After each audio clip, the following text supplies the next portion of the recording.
Ladies and gentlemen, thank you for joining me for another fabulous episode of Bitcoin Summer. I'm your host, Brian. What a crazy week it's been. Now, it's always a crazy week in Bitcoin. Everything feels like it always is going a million miles an hour, changes from day to day. But more recently, we've seen around a 20% discount from all-time highs, and which we had just reached a couple weeks ago. It seems like a long time ago now. And the sentiment in general is just completely garbage. And to me, that's a signal that we have perhaps found a local bottom and could be, within the next couple of days, be ready to be moving in the other direction. But we'll see, We may see 3 or 4 different COVID strains and variations before then. So you never know. But we always knew that these new strains were a possibility, in fact, almost a guarantee. And the fact that the market is reacting in this way, or perhaps just an excuse for the market to react this way, and it was just due for a natural correction, who knows? But there's a lot of chatter out there.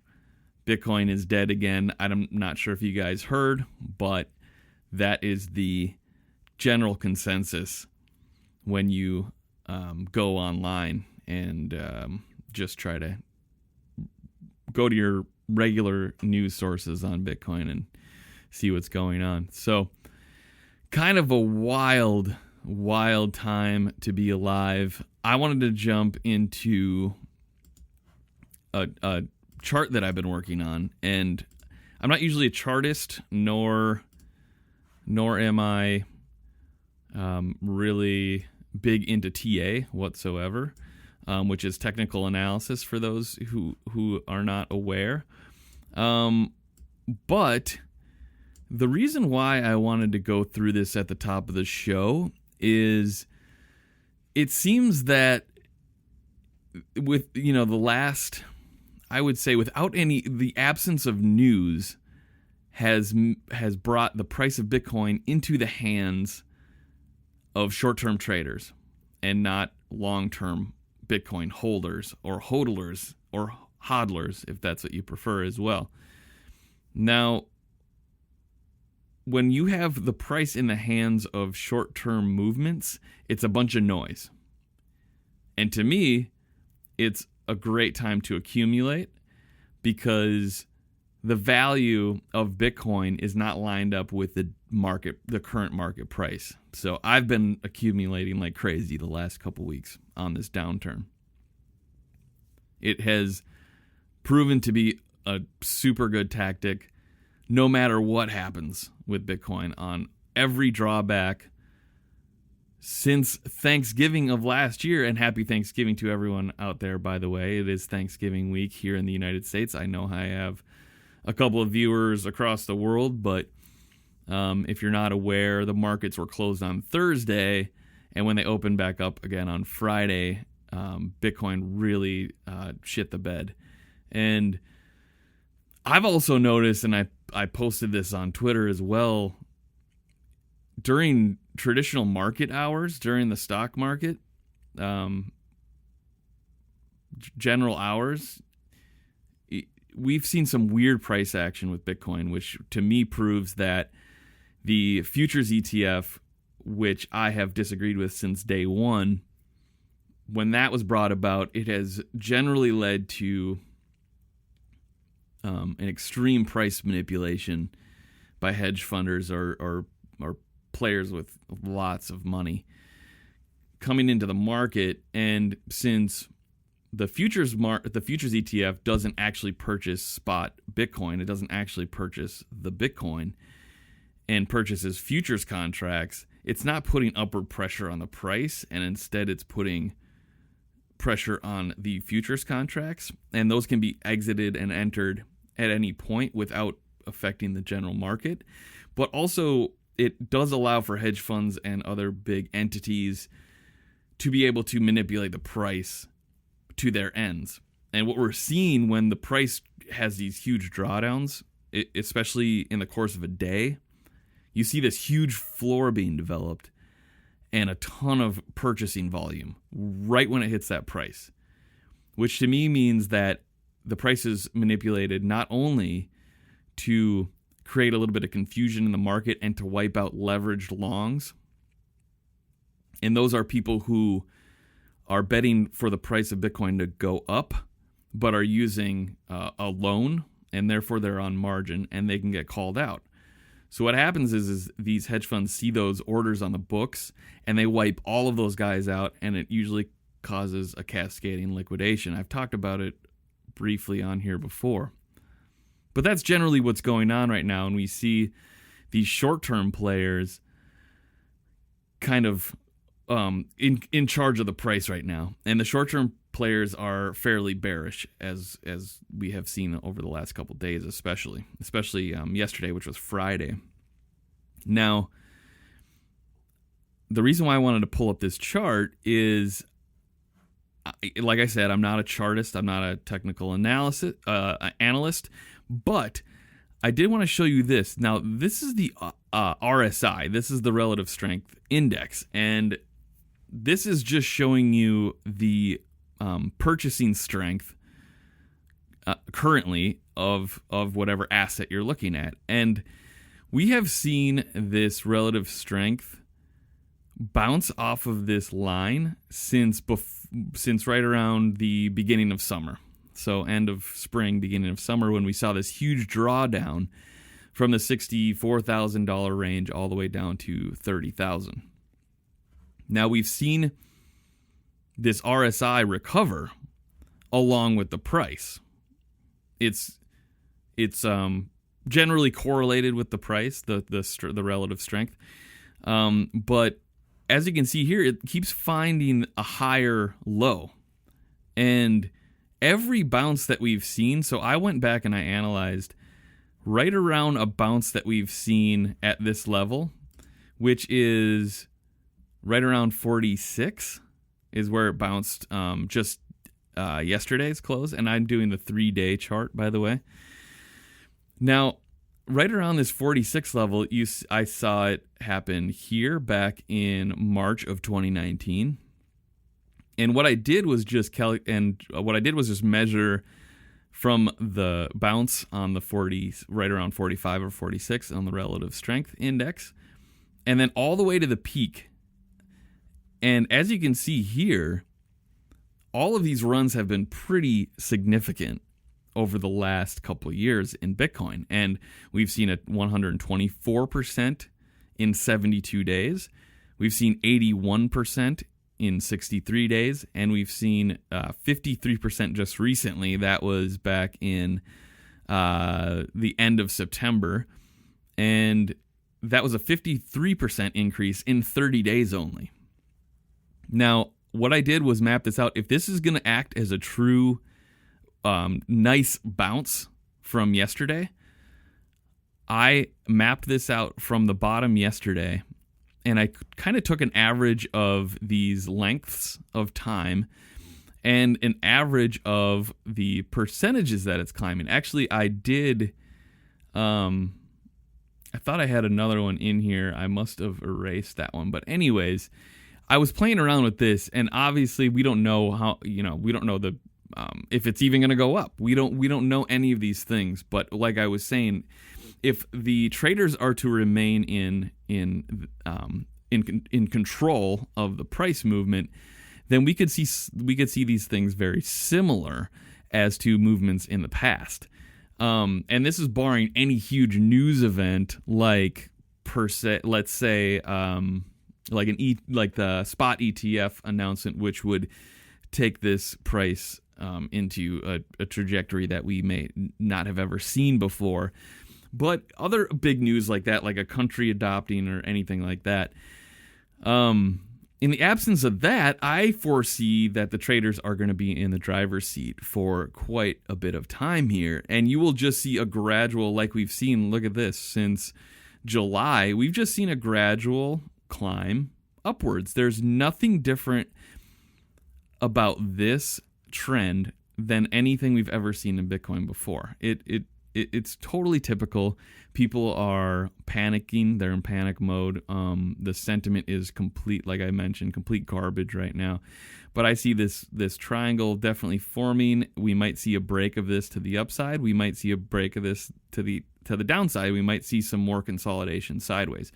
So we're not sure which way this is going to go. But if this is a true bounce off of the RSI, we could potentially see a plus $100,000 Bitcoin towards the end of January.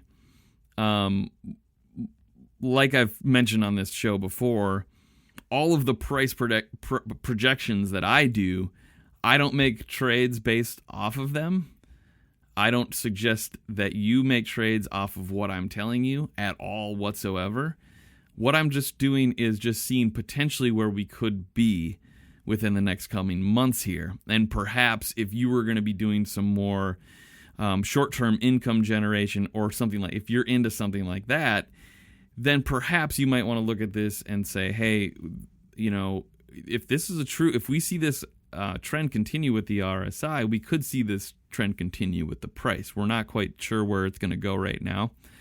Like I said, people are still in the grips of fear right now. But, if we were going to be looking at a 30-day 53% climb like we did just previously to this, and say it just stops out right here or just a little bit higher above the 70 mark, we could see, let's get this down to 53 here. We could see 83,000 by Christmas. If we saw a 63-day 81% climb, 81, let's find that, and then we'll go out to 63 days. That will bring us into the end of January and just below $100,000. So in that case, Plan B's stock to flow model is starting to look like it's broken in earnest. And he has even mentioned this before, that if by December we don't see this thing climb well above $100,000, stock to flow model is all but broken, because this year needs to be on average above, it needs to be right around that $100,000 on average. So we've spent most of the year below $100,000. So it would need to spend a significant amount of December above $100,000. And it's looking like potentially we may have had a setback. And that's fine. I think it would be potentially a good thing for the stock to flow model to be just completely shattered and to do away with that. I still love the work that Plan B puts out, but models are only useful until they're broken, and usually they break. So I just wanted to, that was a little fun thought experiment, and I think there is still potential for this thing to run, but we have not seen any significant news. So I think we're just going to have this drunken walk upwards until we have some sort of an event. Like, I think a couple big catalysts could be Elon Musk announcing that Tesla will be accepting Bitcoin payments again. I think that could be a huge catalyst to bring this market upwards. But I also think that we could potentially see another nation state, perhaps a Latin American country, announce adoption. And it'll be interesting to see where this Bitcoin bond in El Salvador goes. And I haven't mentioned it on the show before, but that was just announced within the last week. Is this Bitcoin bond is coming out, and basically they're going to be they're going to buy Bitcoin with the proceeds from the bond sale, and they're going to hold on to it for 5 years, and they will share. I think it's like right around a 6%. Coupon with that, so you'll be receiving 6% on your investment, and then after the 5 years is up, they're going to share the upside. So 50% of the upside they're going to share with the bondholders. So that'll be an interesting thing to see if there is an over subscription to that, and if if they're going to raise what they need to raise. I think they're selling like $1 billion. I could be wrong. I'm going to do a deeper dive on the next episode on that. But it's just an interesting pivot point where we're at in the market right now. I don't think we're going to be going back to the $30,000 lows like we saw in the beginning of summer, the end of spring. I think we could potentially do that, but I think the odds are very low because we're already seeing an oversold situation in the market right now. And when it's oversold, there's only one place for it to go. And we were getting to these levels back in May, and we were at $30,000. Now we're down at these oversold levels, and we're at $55,000 right now. So we're ahead $15,000 in price, and we're in oversold territory. So in my eyes, the next couple months look like they could be bullish. We always see weakness around Thanksgiving. I called it last week. You can go back on my Twitter, and I called some weakness on Thanksgiving. So just sit tight, grab your popcorn. Like I said, this fourth quarter of this year, we're already in the middle of it. It's so interesting so far. The last month is going to be insane. I think we're gonna see some fireworks to the upside, I believe. But we may not see that 100,000 by the end of the year. If we do get a nice Christmas present, that could be a fun thing to go out and celebrate New Year's Eve with. So today we're going to jump into little snippets of a conversation that I had with Caleb, a newcoiner, and my brother-in-law, and we have a really delightful conversation about a couple different topics. Now, I just wanted to mention that something got screwed up with the volume. So some of the banter might be hard to hear, or the volume levels might be a little bit weird. But something happened. We recorded in person, which is, I'm not used to that actually. I'm just used to recording myself in person, so I couldn't quite get the levels right. I'm doing the best that I can here, folks. I'm hoping to ramp up the quality of the show. I've been just slowly tinkering with things.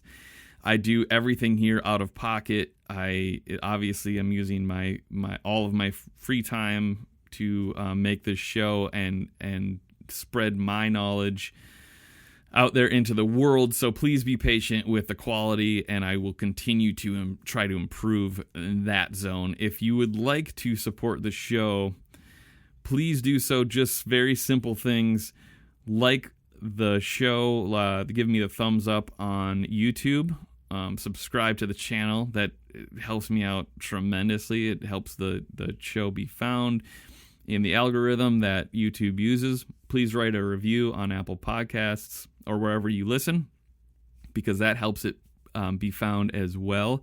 Consider giving me a 5-star rating if you're liking what you're seeing. And subscribe there as well. And please check me out. There's an audio version, obviously, on the podcast apps as well. So check those out. Follow me on Twitter. That helps me out as well. And you can check out my other thoughts in between episodes. And also on the website, bitcoinsummerpod.com. I also have some blog posts and things like that. So check that out. Those are some simple, free ways to support the show.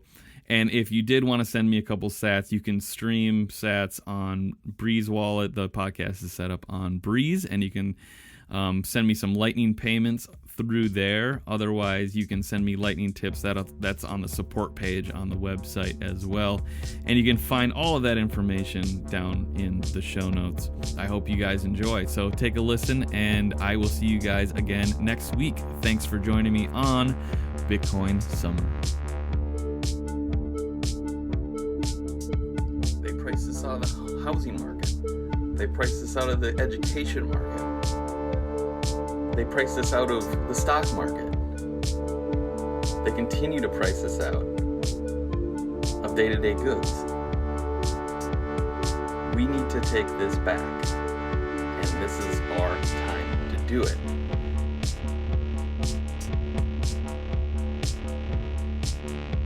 Kind of wanted to know a little bit more related node related, and the Lightning Network. Curious about both. I guess you could say I'm bi-curious because I'm curious about both nodes and the Lightning Network. I did some research a couple weeks ago, and I have the memory retention of a goldfish, so it all left my brain already. That's fair.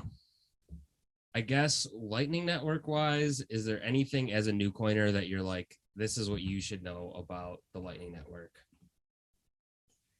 Is this anything that you're like, well, as soon as you're moving Bitcoin between apps and your wallet, like Lightning Network, I guess it's kind of related to what you've already discussed, right? It's like, look at the mempool, look at what the rate is. I guess I just don't know very much.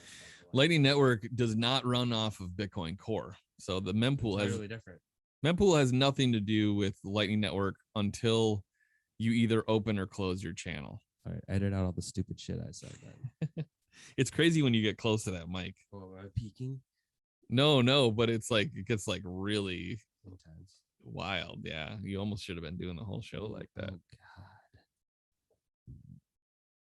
Excuse me. Mempool. All right, so let me show you this. I jump into my Thunder Hub on the show a lot. Thunder Hub. So it sounds like some like Las Vegas like strip show, Thunder Hub. I mean, that's great. So here's my Thunder Hub. This is like the breakdown of my node right here. And here's my channels. Ooh. And so what's going on here is when I open these up with my channel partners, that's the only, and close it. Can I just say your node looks so big on that Thunder Hub? Thank you. Nice channels too. I've been working on it, my hub. So when I open or close a channel, that's the only time that anything gets settled on chain. So that's when I do want to be conscious of the mempool. Mm-hmm. But doing a regular Lightning transaction, you're skipping all of that. Yeah. And so when you set yourself up as a good routing node, which is what I'm in the process of doing right now, and I do have a good video about that just came out, the ultimate guide to rebalance, you can set it up that you're actually collecting those fees for people to route through your node to get to other partners. And so let's just take a look at this right here with your forward count. And you can look here, and these are all the sats that I've earned within the last, month here. And it's not a ton, but the idea is eventually you could potentially at least break even with your node, if not run a profit and get a little bit of sats. Like, there are people that I am connected to and that I follow vigorously on Twitter that have made quite a profitable business for themselves. By having a channel. Doing having their node as a routing node, having thousands of channels sometimes. So transactions essentially running through their nodes, correct? Yeah. And so you pick up fees for that, and perpetually you can literally just set a channel up once, and if your partner wants to keep it with you, you can have that thing open forever. Mm-hmm. And you lock up that Bitcoin, but you could potentially once that channel closes, then that's the end of that. When you close it, you get that Bitcoin back into your Bitcoin wallet. Okay. But if you don't close it, you can just keep it open forever. And exchange back and forth. You can do a million transactions through it. Mm-hmm. And no one knows who made those transactions. Nobody knows, like, You don't even know where some of them came from. You just pick up the sats along the way, and they just tip each person that you have to route through. And so like this last one was pretty good. It was 303 sats just for one transaction. And if you can get a ton of these running every week, like I know people who are they're pulling like $35,000 a year off of this. It's kind of like almost like a fun side hobby to get into. It is. If you're into Bitcoin, and if you're going to be yeah, fully just doing it for investment, no need to be going into the node really at all. But if you want it as like more of something to do on the side related to Bitcoin, right? Am I right about that? I would say, yeah, that's a really good way to explain it. Like it definitely started as a hobby for me. Mm-hmm. But I was explaining to you last night, it was also a way for me to really learn what Lightning Network was. I didn't really fully understand what a node was until I actually set up my own node. Yeah. And so it's a good way. Not only do you decentralize Bitcoin and you decentralize the network and you make it stronger, you're also learning at the same time, and you become kind of a part of it. And I just love, that's fun. That's awesome. I love that part of it. And also like somebody who's not selling their Bitcoin ever, like, why wouldn't I just try this? You know? And well, the cool thing about Bitcoin is its security through nodes, right? Like that's basically the reason it is as secure as it is. Nodes and miners. Yeah. And your node actually helps verify the transactions as well. You know, the miners are confirming the transactions on chain, but your node verifies all of that information because each node carries the entire Bitcoin core or the ledger on. So it's like I can pull up my actual Umbral node here.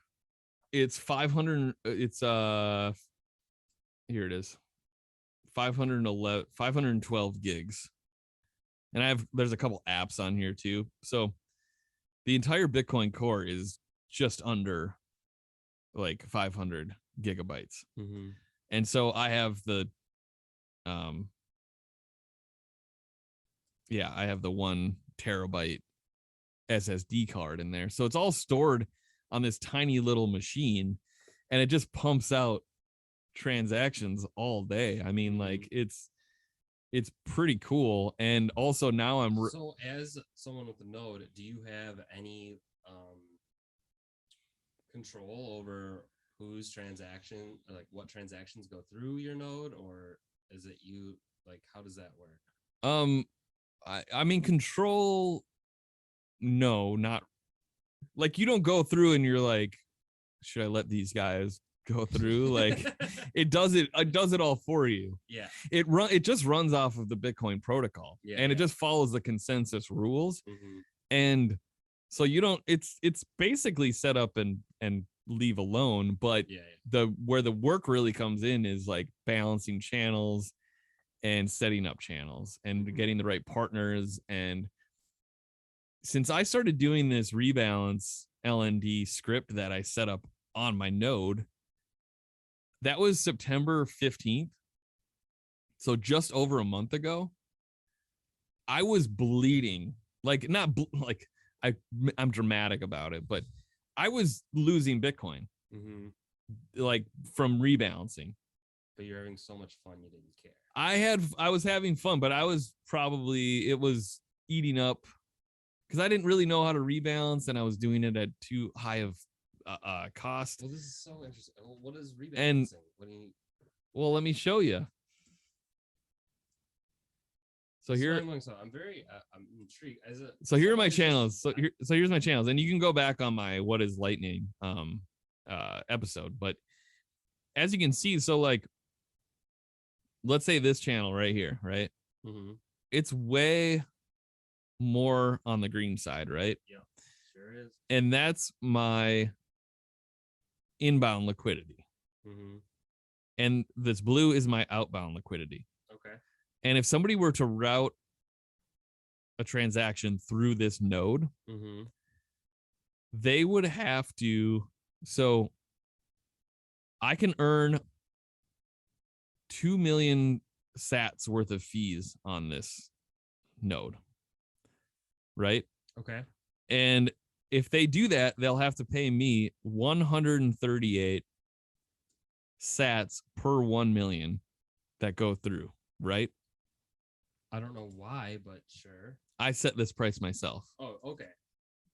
And based on previous, That's what you were saying that you didn't know what you were doing, where you weren't setting the rates properly. I wasn't setting the rates properly, but also, so let's say this gets depleted down to, let's say it goes to like this level. Let's say this was at 2 million and now it's at 151,000.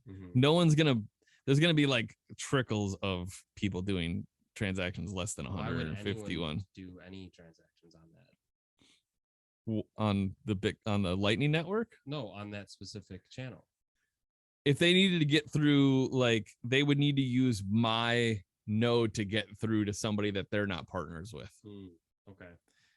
And like the same goes for the partners that they're going through mine, right? So they need to find a path to get to their payment. Gotcha. But you don't have to be partners with everyone on the network. You just have to be partners with their partner. Sure. Or the six degrees of Kevin Bacon, like type of thing.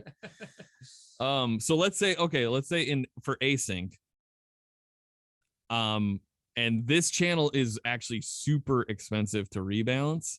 So this is why I'm leaving it like this, because if I were to try to put more liquidity back on my blue side, I wouldn't be able to do it at a profit. I would have to charge so much and I would bring my traffic down to zero. Because if you charge too much, no one's using it. You get zero routes through there. So you have to find this equilibrium of price. But I just found that this channel is basically dead for me. And I'm contemplating whether I want to close it or not. But it's literally the biggest channel that you can be hooked up with. So am I going to lose out on those other routing opportunities through them because I'll get rid of them as a partner? Operate at a loss to continue to have that connection, you mean? I can keep. Is that a strategy? I can keep the connection without taking the loss because I don't have to rebalance. Okay. But let's say I wanted to put more sats on this side. I would have to go in and rebalance, and you pay your other partners and those other partners for the chance to kick sats back over on your side. And that costs sats. Transactions going through. Yeah, I mean, like you choose like a bank. You choose your own fees, and if you do them too high, you slow down your traffic. But if you do them too low, you're pulling away too much liquidity, and it's this constant balance. Like it's definitely like a video game where but it's actual money, it's actual Bitcoin that you're. And so my whole point was, I started doing this new system where I can do cheaper rebalances because it finds your cheapest node that it runs through. And then it also does it profitably. So if you're pulling liquidity away from another channel, it notices that you would actually earn more from that channel. So it's like, I'm going to ignore those ones that you would actually earn more on. And I would pull it from the ones that you're not going to earn a bunch on, kick it into that channel, and it does it at a cheap rate. And since I did it a month ago, I went from having one profitable channel out of my 15 to 9. Bravo.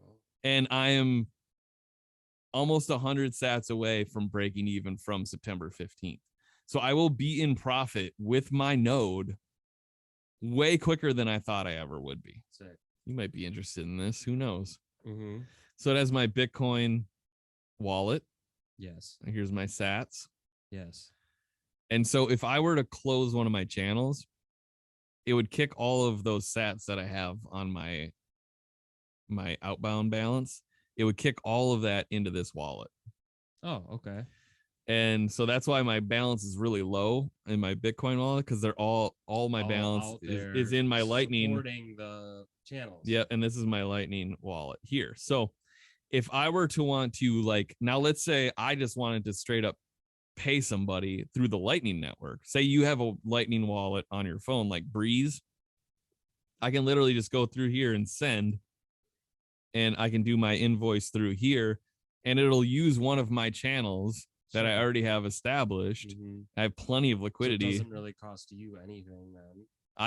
It's Free. I mean, I pay the fees of my partners, Okay. but it's going to be minuscule. Right. Like, whatever it is, 100 times, 20 times, depending on how busy the chain is, depending on how busy the mempool is. I mean, it could be 10 or 100 times cheaper than doing a Bitcoin transaction. Sure. Yeah. Yeah. Well, I kind of had a couple questions, minor questions related to like buying stuff with Bitcoin, but like quite honestly, like personally, I had these questions about this because I'm curious, but I don't think I'm ever going to spend my Bitcoin. So, but I think it's interesting to know about more so than anything, and like what the benefits are of purchasing something with Bitcoin over. I've thought about this. So here's a use case for spending Bitcoin, and nobody wants to spend Bitcoin that knows what it is. Right. But think about it this way. Like, okay, say you were going to El Salvador, which I'm highly considering, at least, maybe give it a couple of years for everything to kind of work itself out. El Salvador specifically because they've adopted Bitcoin as their currency. And they're very, they're very friendly to Bitcoiners there, and they want Bitcoiners there. This cast is huge in El Salvador. But there's this really cool beach town called El Zante, and like it sounds idyllic, and I want to go check it out. So I thought about this too, because I'm just like, why would I ever, like, even in El Salvador, like why wouldn't I just spend dollars? Well, here's one reason. You've been out of the country. I have. It's a pain in the ass to go get your dollars transferred. You're paying the transfer, you're getting the exchange fee. Exchange rate. Yeah. We found a couple workarounds with credit cards because you have the no fee, yeah. And so, Allison and I, when we have traveled, we straight up just use those credit cards. That works pretty well. And I also, my brokerage account, I have a checking account through them. So my cash, actually, I would just go to an ATM, and my brokerage just refunded my ATM fees there. So all I would really be doing is doing the exchange rate. And I wouldn't have to go to the airport and go like, hey, can I get $1,000 to go spend this week? You know what I mean? Like I just could do it through an ATM, but I'm paying the exchange fees. Now think about it this way. Instead of doing that, and it doesn't even just have to be El Salvador, but let's say I load up $1,000 on my Strike app. It runs on the Lightning rails, and you don't even know it. You can literally transfer. You can literally pay someone with your dollars in their currency over the Lightning network, and nobody knows. And so once it gets hooked up in like, it's not in the UK yet, but I think that's the next stop. You literally can go to London, get your Starbucks coffee, pay with your dollars, and it'll give them pounds if they use the Strike app. So things like that, so let's just stick with now specifically with something like El Salvador. Let's say you want to go travel there. So it's like a global currency. It is a global, as good as WorldCoin. But that's the thing. It is a global currency. Yeah. Right. And people just don't know it yet. And I think when everything starts, when McDonald's starts realizing that they're not paying these credit card companies. Yeah, right. Well, that's a huge thing with businesses. Yeah. Their transaction fees. And if you can eliminate that through a Lightning network with Bitcoin. So listen to what they did. Because it became legal tender, and there's other countries that are thinking about doing it. It's inevitable. Since El Salvador did that, Starbucks, Burger King, McDonald's, literally by September had to all have Lightning nodes or work with a Lightning node company, which eventually, like, if mine gets big enough, I could potentially sell my liquidity to other companies, like if mine were to get that big. Yeah. So that's another thing in my head where I'm like, in 20 years, like, oh man, this could actually be something. I'm not going to sell it, so I might as well just make it a good node and just see where I can go from there. Sure. But think about this. McDonald's has a fucking Lightning node. And people were going on Twitter and they were like, can you buy me a burger? Here's my QR code. And like literally a minute later, somebody, boop. They didn't even know where it came from. The guy at the counter at McDonald's gave him a burger. Mm-hmm. People in the boardroom at McDonald's are like, what? Yeah. We cut 98% of the 2%, 3, 4, 5% fees that we were paying MasterCard and Visa this month in El Salvador. Why would we not think about doing this globally? Everywhere. Billions of dollars for Burger King, Starbucks, billions of dollars. Like, you know what I mean? Like, think about it. In Thailand, it's gonna save the dollar menu. In Singapore, it will, because our cost will be cheaper too. We pay those fees, those Visa and MasterCard fees. Mm-hmm. Those companies pass those fees along to the consumer. But when they see their bottom line, they're going to keep their prices right where they're at. Yeah. Mm-hmm. And they'll be less apt to raise the prices that much quicker in the future.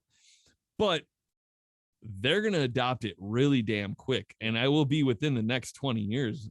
I almost have no doubt about that, unless that makes a lot of sense. And that's huge. Like, that's something that, like, if you're just buying Bitcoin to use it as an investment, you may not even think about that aspect. And that's like, I was like, I'm never going to spend Bitcoin. Why would I even look at the benefits of why I would buy something with Bitcoin? And then you look into it and look at that. My whole thing was like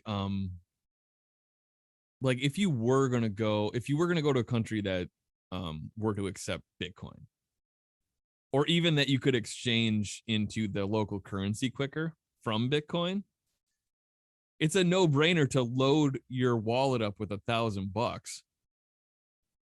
because you're saving 5 or 10% on the exchange rate fees. Mm-hmm. And then you're saving even more if they actually accept Bitcoin. You know what I mean? Like, the whole thing, if it were accepted on a scale that I think it potentially could be, you could literally go into any country and just use one currency. That's mind-blowing to me. Mm-hmm. And I think that's the most interesting aspect about the Bitcoin as a payment network, and not just a store of value. Because yes, it's a great store of value. It is digital gold. It's better than gold, actually, because you can send it to Japan right now, almost feeless. Yeah. Depending on how much your transaction is. But like, where I get excited is the next level is the payment system level. And all of these shitcoiners are like, my shitcoin can transfer this money instantly and for free. Well, Lightning can operate much faster than any of the shitcoins out there. It actually works. It's growing exponentially. It's already global. It's insane. I mean, you got to look at the Lightning Network growth chart. I mean, it's more parabolic than the price. It's insane. It's like a hockey stick. It's completely straight up. And if that's any sign for worldwide Lightning adoption, then I mean, like, I don't know what else is. And I think we're going to move very quickly from 100 to 200 million. As soon as corporations can reduce their fees and make another extra couple bucks. Exactly. They're going to go for it. It's a no-brainer. It's economics. Like, it's a no-brainer. They won't be able to say no to that. No, they're going to do it. When China banned Bitcoin and Bitcoin went from 60 to 30, Yes, it hurt because I had literally all of my money and all of my assets besides my house in Bitcoin. It hurt. But what did I do? I found all of the money that I could and all of the money that I made during that time, and I shoved it right back into Bitcoin because it was a safer bet at that point. It became a better investment at that point. Yes, I was scared that it was going to go from 30 to 20, but was I scared that it was going to go from 30 to 0? No. I know how dedicated people are to this, including me. I know how they feel. I know how I feel. Nobody's ever going to touch the Bitcoin that I own. And therefore, I know there's millions like me out there. There's no way that I can go to 0. So my bottom is like, right now it's probably higher, but my bottom of like ultimate FUD, ultimate black swan event, ultimate we're fucked. Yeah, what's your lowest low? $20,000. I'd kill for 20. I don't think it's ever gonna go below 20 ever again. That was the peak from 2017. That was the hard area for it to pass through in 2020. And once we hit that, I just don't think there's any coming back. In fact, I really don't think we're going to go below 30 again, but I could be wrong about that. But I think 20 is like, if Bitcoin ever were to hit 20 again. Are we questioning a full, like, forget everything you know about Bitcoin at that point and sell if it hits 20?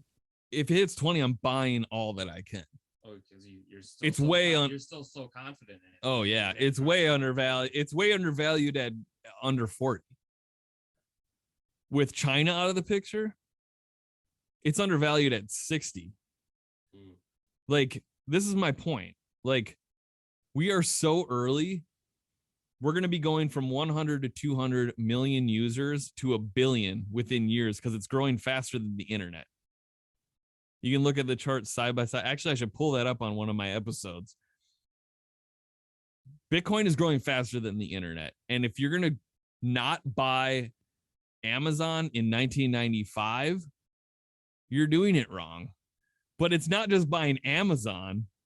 It's buying Amazon and Google and all of the companies that survived. It's buying the internet in 1995 and hanging on to it for just 10 years or 20.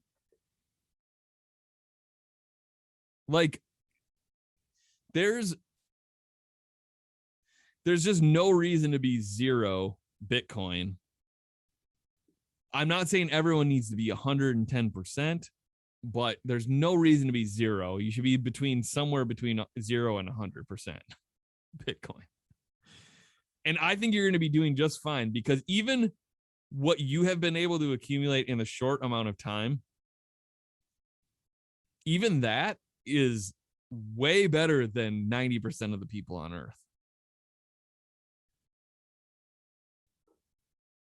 That makes me feel very good, Brian. Like, think about it.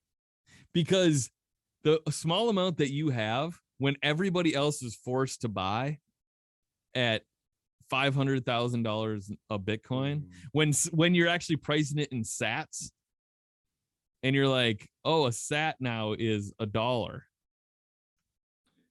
This is banking on a full Bitcoin. Like, I think the concern from so many people that aren't into it, that are aware of like investments, and they're investing in fiat, and they have their Roth IRAs and whatever they're investing in. The fear is that there is some unforeseen thing they don't know about. And I think a lot of people just don't know enough about Bitcoin in general. Yeah. That's besides the point, though. But like, it's just is there this unforeseen thing? Like, it seems a little too shady to wrap people's head around. And I don't really even know what my point is. Besides, I think that's the reason why people aren't buying in at the rate that, like, a lot of like people that have like you have really invested your time into researching it and like looking into it. And it's like, well, this is the fucking ticket. If you're willing to invest, this is the route to take. It does. This is why I love it right now. Is it? There's a barrier to entry because it takes so much research. Yeah. Which is why I want to try to simplify it for people. Which is why we're having this conversation. Is why you brought the dumbest person you know on the show. I'm that dumb person still. Like what I feel about how much I know about it is still like it's not even close to where I need to be. But here's the thing. This barrier to entry, this is the reason why it's not too good to be true. Right. You know, like we always question in the Bitcoin world, like the one thing that seems so skeptical about this entire market is that it seems too good to be true. Like, what? Why am I the one that stumbled across this thing? And why isn't the market flooded with other, like, I'm missing something. Right. Why aren't all the rich billionaires already buying up all the Bitcoin they can? So in my mind, this is where my mind goes to is, well, if that's the case, if there's such a huge barrier to entry, and if you're forced to do 1,000 hours or 10,000 hours of research on Bitcoin, just do it just to get it, why would I think that a billion people are going to jump into it? Right. Where I think the levels that it's going to be at, right? Here's why. Because you will be forced to someday. You aren't born into this country and you're like, I'm not going to use the US dollar. You don't. You just have to use it. Whether you hate it or love it, you love dollars, you want to go to sleep on a bed of cash, or whether you want to burn them on the street. It doesn't matter. You have to go out and pay your bills in dollars.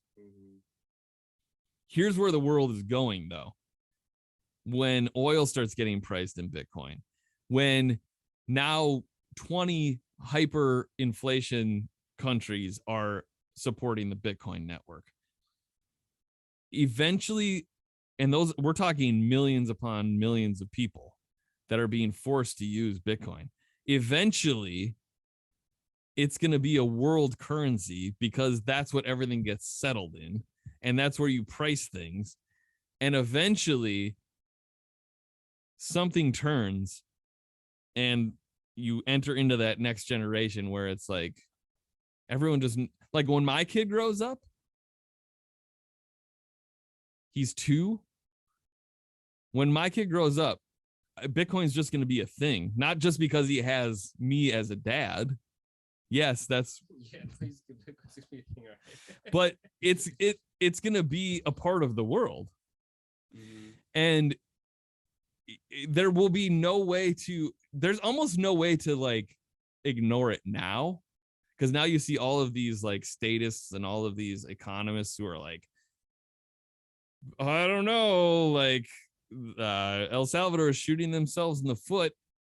Like, the fact that they're taking so much attention to it right now proves to me that this thing is going completely mainstream. I don't think there's any turning back now. I think you're right. And I don't really know that much.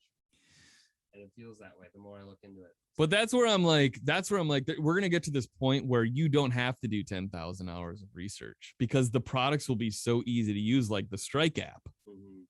It looks like the Cash app. It will just become second nature. And actually, just like with fiat, where actually how all of us use the American dollar. Yeah. And how much do you actually know about the American dollar?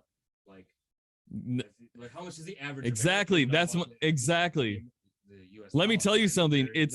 Let me tell you something.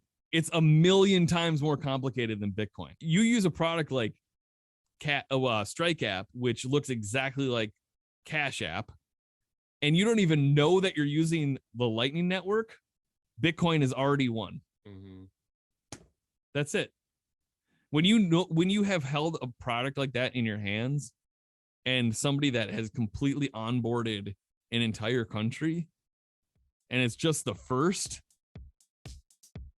you know that there's only one direction for this price and for this adoption to go, and that's upwards. Yeah.